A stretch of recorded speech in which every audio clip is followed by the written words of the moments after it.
Eto na ang magbabantay sa ating crush.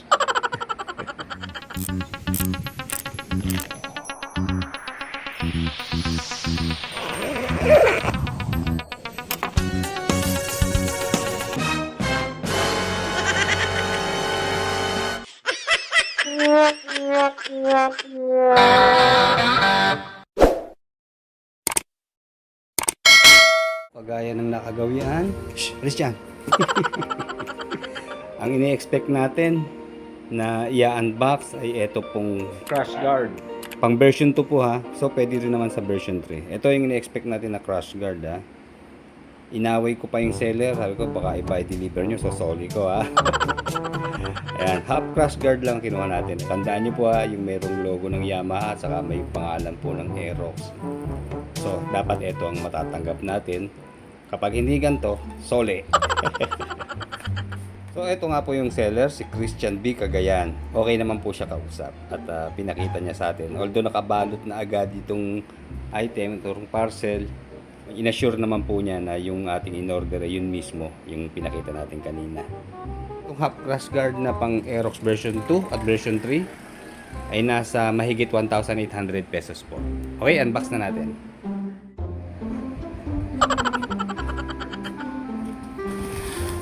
Para sa akin kasi mga riders, hindi ako nagagandahan dun sa full crash guard. Tama na itong half lang. Unang-una siyempre mas mabigat. At saka parang natatabunan. Kaya ang ganda pa naman ng pagkabalki ng Aerox.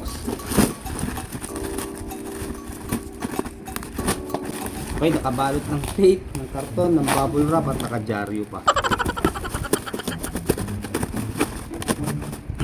Parang ayaw pa gamit eh. Balot na balot. Sinisecure lang nila siguro. So ayan, siyempre 2 piraso lang yan. Okay, magaan lang. Kung di ako nagkakamali, wala pa po itong 2 kilo. Timbangin natin para sure.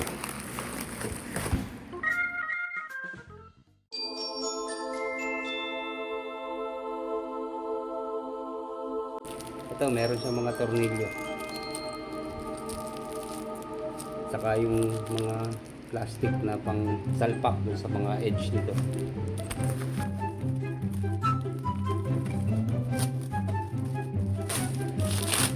Ayan. Okay, good yung seller. Maganda kausap. Ayan, ang ganda niya tignan, no? Ayan, premium siya tignan, mga riders. Kalat na tayo dito.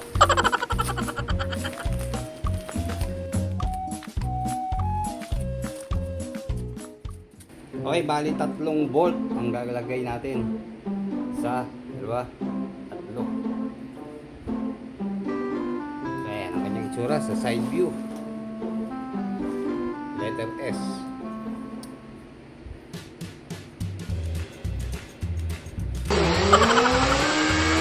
Ito namang isa.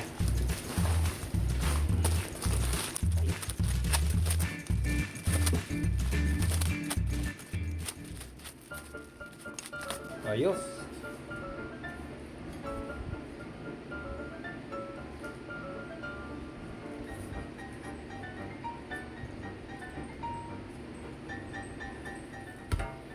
Pwede rin palang weapon to, diba? Ano ba to?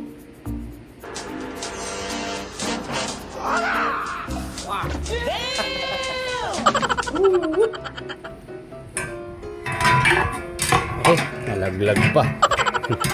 Timbangin na natin ha.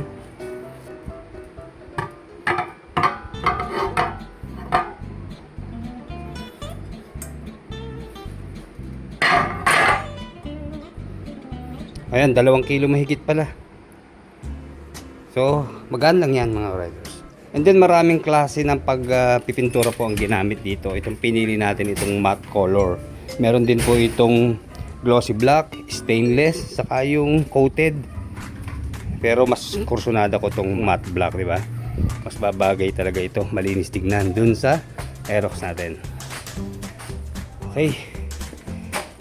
Lagay na natin. Okay, syempre tatanggalin natin itong rubber matting. So dito natin siya ikakapit. Isa rito, bolt na to. And then 2 sa baba. So ang gagamitin tornilyo nga po sa baba, yung nakalagay na. protection. Sukat lang natin ha, kung shoot ba. Yun lang ha, parang delikado, parang pag version 3 nga lang. Gagawan pa natin ang paraan para magamit natin, hindi pwedeng hindi. Yan. Naalala ko lang pag ito itinornilyo na sa baba, medyo parang mataas dito eh. Malaman natin mamaya ha. Okay, nung nagpalit tayo nitong rubber matting, medyo humirap na siya kalasin kasi pinaltan na yung pinaka-lock niya. Tapos yung dalawa dito nawala na. Okay, tagalin natin ha. Ayun, naiiwan siya oh. Yung problema. Yung pala, yung nawawala. So isa-isahin natin, tanggalin muna ito.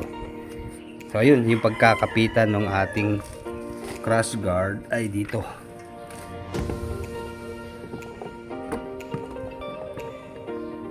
Ayun ang problema mga riders.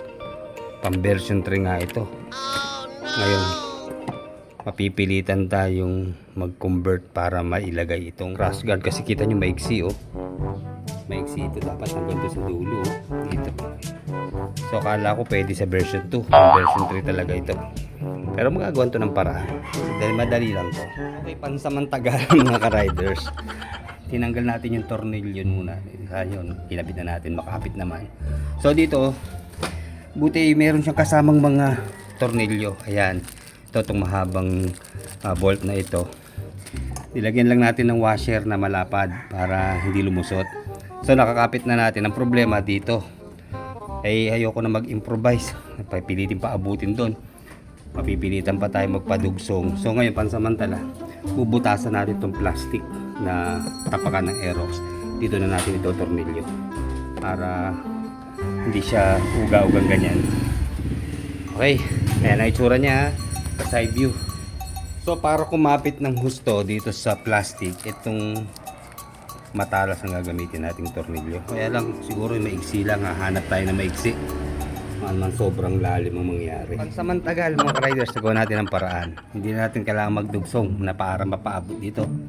Nakakuha tayo ng bolt na matalas, pero yun lang ha. Ingatan pa rin natin, sana malagyan ng nut sa loob para hindi siya kumalas. Kasi ito sa plastic lang nakakapit. Yan tong tornilyo na to, yun yung pointed ang dulo, then nilagyan natin ng washer. Yan, kapansin nyo medyo dito lang naman sa part na to. Siguro hihigpitan pa natin. Pero at least nailagay natin na.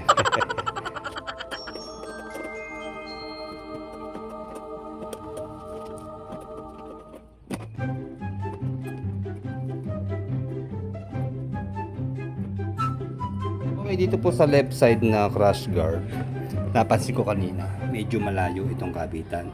So ang ginawa natin, pinukpok natin ng martilyo para lumapit-lapit. So, depende na sa pag-adjust nyo. Mabilis naman siya bihitin para sumakto. Bago pa tayo tuluyang maligo ng pawis, naikabit na natin. Bali pansamantagal lang to. At wala tayong makuha mga washer eh, kaya iba-iba. Bagay tatakpan lang naman yan. Importante nakakapit na siya. Mahigpit naman lahat. Kaya yan, nagawa lang natin ng do it yourself, DIY. Okay, may protection na kahit papaano sa gas-gas yung ating Aerox.